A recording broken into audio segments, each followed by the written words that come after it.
the Shaka Zulu song come about, real nice. I'm a brethren, basic rhythm.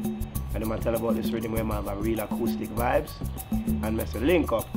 But he might tour down the world because I'm a superstar. And we're busy like this because we make honey, which is music.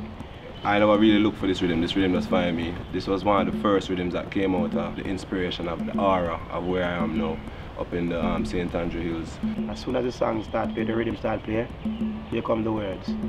Next man, they know me start terrorize him. I say, yo, ready. So they must call me and saying, yo, this is the idea.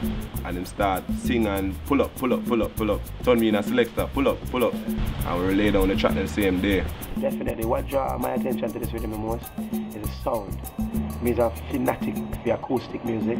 David Radigan in England has quoted it as one of the top 10 rhythms for 2010, even though it wasn't even released officially in 2010. He quoted Tarrus Riley and TOK songs on the rhythm as one of his top 10 favorite songs for 2010. And you know, David Radigan is a top musicologist around the world. So just the sound of the music really made the creative juices start to flow. Just like how Tarrus says, it wasn't him look for Storm to do a video, Storm find him. Why? Storm decided to work with me, you know. Because you're the man named Storm. It's not a little rain Jew as a Storm, you know, like Gilbert in a Storm Saulter, you know. And me's a fan of Storm work. Better must come. I watch it until I can probably recite it. You know what I mean? My friend them laugh and say, better must come again. I say, yeah man. When I see it, like the next day I meet him at TVJ, I do a morning time thing, and I say, my youth, you're the boss. And I say, yo, video, and Shaka Zulu just come and I say, you know, it's a Storm to do it. This is actually interesting, the first project that I'll be putting out as a director since my movie. And even with that in mind, I really realized that we had to really come serious with it. I love the song because it was dramatic. It's like theatrical, you know, it was not jump up kind of tune or frivolous tune. I know Tarrus doesn't make that type of music, but this tune was particularly about storytelling. Once you try to do music that is different and you allow yourself to be free, you will find some different things that are bad. So. And the video is a reflection of the song, you know?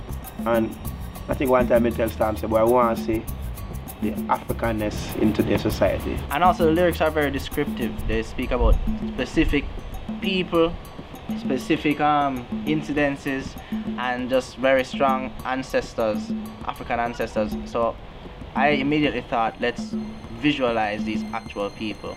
It was more about shots that came to me more than even a real plot.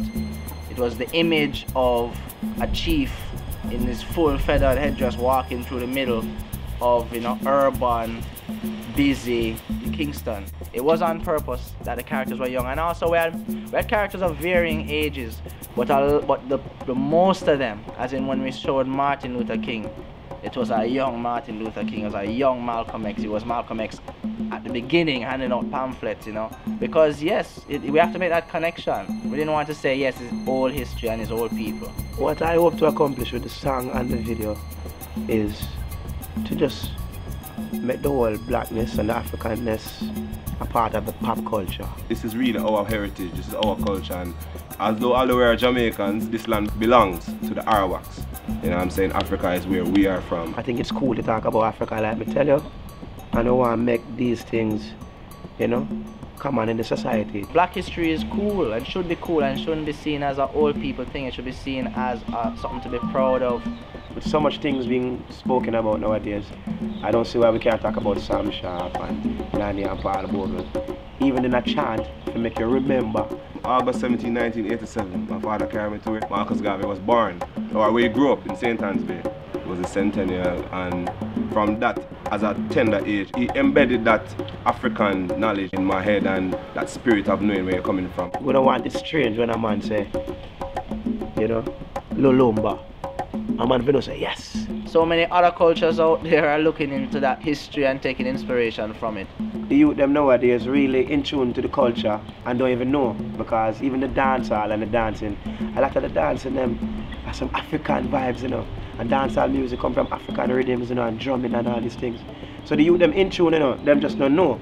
And it's like maybe our young Jamaican culture, them want to take more influence from globalized like American media. But that not really fulfilling, like when I say the blood of African kings run in my veins. I really like that. So that's what me want to say. More want to hear it on the radio, more want to see it like the dance, and on the TV like everything else.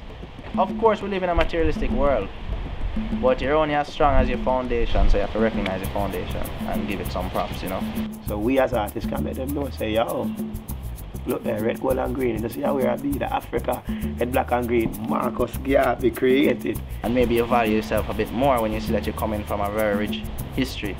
You don't just drop down here, you know, you're coming way back. Because we are Shaka Zulu Pickney. And now you're gonna be able to see it, so I'm out. Enjoy.